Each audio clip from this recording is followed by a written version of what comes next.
This trade on March 21st, 2021, you got Wendell Carter, Otto Porter, a 2021 first, and a 2023 first out the door for Nikola Vučević and Al-Farouq Aminu. Al-Farouq Aminu's out of the league, so, whatever. And Otto Porter was an expiring whatever. Otto Porter and Al-Farouq Aminu, they cancel each other out. It's wild to think that Otto Porter Jr. is still only 30 years old, and he is with the Jazz. I guess he is still alongside Markkanen. I don't know how much he plays. He's only 30, but he's done. Which is shocking to say about someone that's only 30 years old, because I'm hoping, for me personally, professionally, I am hoping I'm just getting started. But for Otto Porter Jr., I mean, how do you feel bad for a guy that's made as much money as he has? And I'm sure he'll get it figured out. He's going to have the means and the resources, and once his playing days are done, he'll have it figured out. But yeah, Al-Farouq is done. He's 33, but he played in college. He played a long time. Otto Porter's played a long time now. So when those guys cancel each other out, you look at the trade like this. Bulls send Wendell Carter Jr., a 21 first and a 23 first for Vučević. Now, we know what those first-round picks have turned into. The number 8th overall selection in 21, who was Franz Wagner, and the number 11 overall pick in 23, which turned out to be Jet Howard, Juwan's kid. And I find it funny because of the people that the Bulls ended up trading in this trade, Wendell Carter Jr., Otto Porter Jr., Franz Wagner, and Jet Howard. Why not Juwan Howard Jr.? We actually know who his dad is. No offense to Wendell Carter or Otto Porter, but who the hell are your dads? I mean, it's a long-standing issue I've had with athletes now for a while, that it absolutely means nothing, but it's just like, dude, you can just be Wendell Carter. Did you know that Patrick Mahomes is Patrick Mahomes II? And his dad was a Major League Baseball player?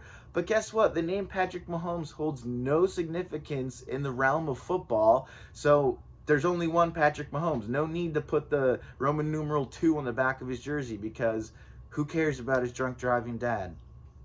Okay, so horrible, right? Horrible. Even if you traded Wendell Carter for Vučević, it's horrible. Vučević is shooting 27.7% from 3 this year on 4 attempts a game. He is getting off more attempts from 3 than Wendell Carter, and he's nearly 15 points. Nearly 15 points off of his percentage. How is this possible? You're shooting 4 times a game from deep and you're hitting 27.7%? Are you kidding, Nikola Vučević? Oh my God, I don't care about his totals. He's the only guy that's out there. Of course, he's probably putting up 20 and 10. I could give a shit. 27.7%. The whole idea when they made the trade was that he was going to add something that they either had lost or were losing with Markkanen, which was a big guy that could shoot. Well, he was shooting over 40% at the time of the trade with the Magic that year. So in 3 years, he's lost 15 points off his percentage from 3. What in the hell is going on? It's just clearly with this trade, what Orlando set out to do is they set out to rebuild. What did the Bulls set out to do with this trade? They set out to win now. They've won nothing. The Magic have eclipsed them in the standings in 3 short years. When they added Vučević at the end of that year, you kind of knew the Bulls weren't going anywhere. And I like to look back at this too.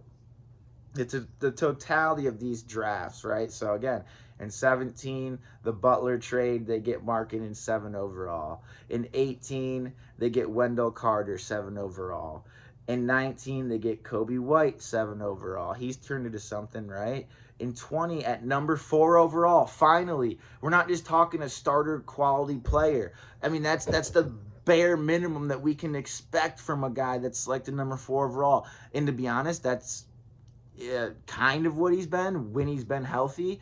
But come on, Patrick Williams, number 4 overall. What is that really all we can expect? Is fringe, starter quality guy? You were selected 4th overall. And get your ass on the court. Get your ass out of your mom's flower shop, whatever the hell that draft night story was. That's the only thing I ever have known him for, because what am I supposed to know him for? Games that he hasn't played? Playoff games that he hasn't appeared in? Now, that's not all his fault. It's mostly the Bulls' fault, but still. And 21, Franz Wagner was traded already. And 22, Dalen Terry. And number 20, in 23 rather, again, traded. That was the Jet Howard, Juwan's kid pick. So in this decade, they've essentially gotten nothing out of Patrick Williams, number 4 overall in 20. They traded picks in 21 and 23. And in 22, Dalen Terry, as a rookie, had 0 starts, averaged 2 points, and he was the number 18 overall pick. He was outside of the lottery. But they've been able to make picks like that work in the past. Number 22, Bobby Portis. Now he ends up punching 3 cola and he's out, but he's out. He's a championship player now with the Bucks. They made it work with Taj Gibson as a late pick, with Jimmy Butler as a late pick of the first round. But Dalen Terry has appeared in 34 out of a possible 54 games this year. He's averaging 2.5 points. So I'm going to go ahead and write off Dalen Terry. I've all but written off Patrick Williams. So you have gotten from this decade's NBA draft, 20, 21, 22, 23, you've gotten nothing as far as the first round. They got I'm going to butcher his name. They got Ayo in the second round 2 years ago. But Jesus criminy, what in the freaking world? I'm trying so hard not to curse. And I love it too. Getting back to Vučević, 26 and 17 against Orlando in an overtime loss. He put up 26 and 17. What a valiant effort. Yeah, valiant effort. He was 1 of 7 from 3. Probably explains why he's at 27.7% for the year. 1 of 7 from 3. He was 12 of 25 from the field. You're a big man and you're shooting under 50% for the game in 43 minutes. Again, they don't have anyone else. Who else are they going to play? 12 of 25? Are you kidding? Now, Wendell Carter, he had 6 points in 26 minutes. The next night, they lose to the Oklahoma City Thunder by like 14. He was 9 of 14 from the field. He had 22 points. He's shooting 40% from 3. All they had to do was wait. They traded Wendell Carter, who was going to shoot 40% from 3, for Nikola Vučević, who was shooting 40% from 3, but now is shooting 27.7 and is going 1 for 7 in losses to his former team. 26 and 17. Just get the hell out of here, man. Jesus. And I'm not, like, I don't love Franz Wagner. I mean, Jet Howard's in the G League right now. And in his G League debut, he put up 34 points. And what else did Jet Howard do? He hit 7 threes, because of course he did. But that's the G League. I just find it really interesting, though, that 3 years ago, I was harping on the fact that they couldn't crack the top 5. They finally did, and Patrick Williams, that's what we get. But all these number 7 picks were not even bad. Markkanen, Wendell Carter, Kobe White. I mean, if I had to rank them, it's Markkanen, Kobe White, Wendell Carter as far as who I project to be the best among them. But give me Wendell Carter right now. I want him back. He was a baby then. He was a baby when they traded him. He's a baby now. He doesn't even turn 25 until the playoffs if Orlando makes it. Wagner's in his age 22 season. I know I'm repeating myself here, but these are guys that you just could have continued to build around until you figured out some of this stuff. until you figured out what position Markkanen played. Until, you know, Kobe White, he's the front runner for the most improved player. Jimmy Butler, who they traded for Markkanen a couple years before they got Kobe White, was a similar case. And we thought the same thing of Tony Snell. Never quite worked out, but it was a similar case. He was buried on the bench, and eventually it turns out to be just a really fascinating player. With Butler, he can do them both. I'm not quite sure of Kobe White's defensive prospects, but I mean, every day it seems like the Bulls are posting highlights of him just cooking dudes on his way to the basket. He's got a pretty fascinating game offensively. I think he's pretty good. Um, is that someone that you build around long term? I don't know. I mean, probably not. I mean, to be quite honest with you, probably not. They're in no position to win right now. I mean, he's their I mean, if he's their best player, which all intents and purposes, I love DeMar DeRozan, but right now Kobe White is the best player on the Bulls, and they're losing to fringe playoff teams. You know, I mean, I don't know. Who do you build around on this team long term? Uh, Nobody. I mean, nobody. Just I mean, you can talk yourself into Kobe White, but then you're doing the Zach LaVine thing again. You're just talking yourself into a guy because he can put up a lot of points on a shitty team. I mean, it's like when you see it, you just know, right? Like when people saw Michael Jordan dropping 30 points a game as a rookie, you just sort of knew, like, oh wow, that's it. That's the guy that you build around. That's the guy that you fire coaches for. That's the guy. Um, I don't even know. I said that they should get rid of Billy Donovan and all that. I mean, I think he has definitely underperformed with what he's had, because they do have. I mean, technically they do have talent, but I don't know. I think you got to look at this trade. You just got to look at this trade. 3 years ago, you just had your pants just fleeced right off your waist. There's no doubt about it. I mean, you gave up Wendell Carter and Franz Wagner for freaking Vucevic. Are you out of your mind? And if Jet Howard turns into anything, you just gotta move on. I've moved on from the Bulls, and that's partially why I'm making this video too, is to trying to explain to some people out there that this is a team. This was like arguably my first love. Some of my first memories, some of my first positive memories are, you know, watching commemorative edition VHS tapes of certain championship team. I don't remember which one it was. I was, 3, 4 years old. And that's all this team's good for still, is just is playing up those old highlights. I can't do it. I just blow this thing the fuck up. Blow it the fuck up.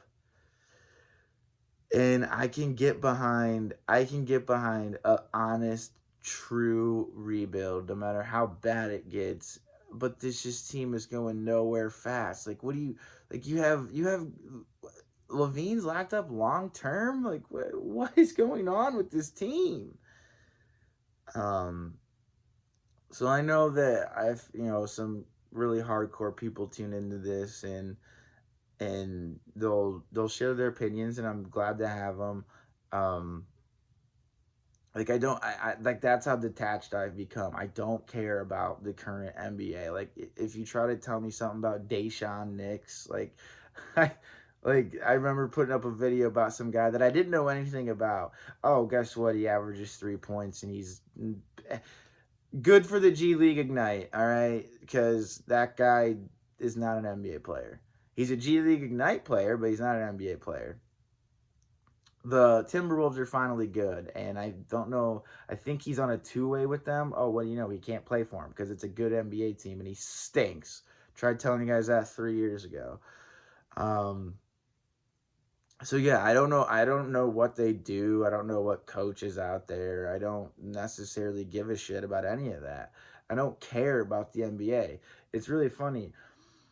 It's like I'm a fan of the NFL, especially because with everything the last few years that's gone on with the Cleveland Browns losing their minds. I'm more of a fan of just the NFL in general than anything. Now, obviously, I'm a Guardians fan, but I'm a huge fan of Major League Baseball just in general. Um, I'd like to say I'm a Ducks fan, but I'm sort of an NHL fan. I am not an NBA fan in any way. It's a disgrace. It's an embarrassment. I mean, Dalen Terry has played 34, 54 games. I don't even. He's probably missed. So he's missed 20 games, right? Who is this kid to be taking nights off? But he probably has, right? He has he missed 20 games because he sucks that bad. That Dalen Terry has either missed 20 games because he sucks, and that means the Bulls suck, which is back to like my mainest of main points, which is I don't care about the NBA. I just care about the Bulls, and I want them to stop sucking. And until they stop sucking, I won't watch them because they're in the NBA, and I don't watch NBA games when my team sucks, if that makes sense. He's either missed 20 games because he sucks or because the NBA sucks to the point where they're like, I mean, he should just, I don't care about back-to-backs, about any of that. You are freaking 20 years old, dude, and you were a first-round pick, and the Bulls stink. We need you, dude. We need you, unless you stink that bad. I don't know. But yeah, this has got to go down. Because I caught this score over the weekend. Orlando 114, Chicago 108. And it's not the first time the Magic have beat the Bulls since this trade, by the way. And I would be curious what the head-to-head record is. But it's a joke. It's a joke because the Bulls don't care about winning. They care about collecting on your money. That's what they want. They don't want to win. They want to collect on your money.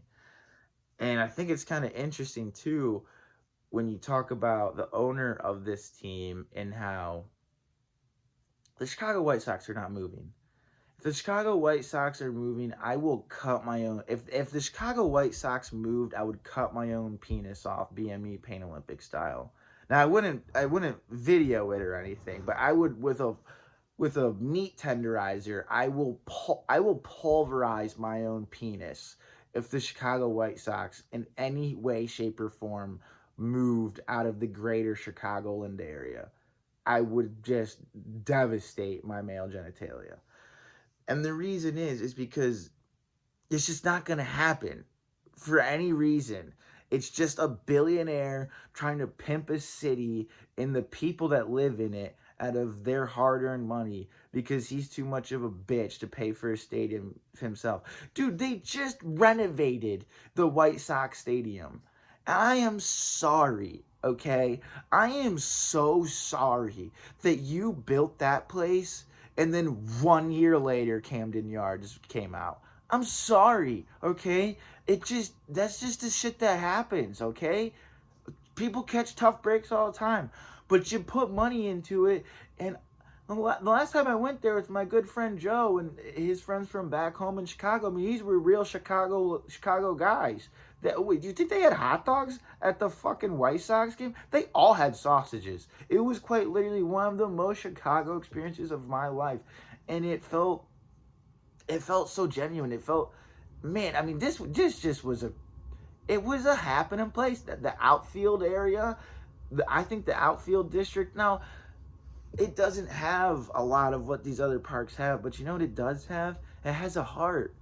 I mean, even if you have guaranteed rate field with an arrow pointing down, telling you, look, this is how this team's trending down. You go there, and I still had a blast being a part of that environment. It felt so Chicago, and yet the owner of the Bulls is the same owner of the White Sox.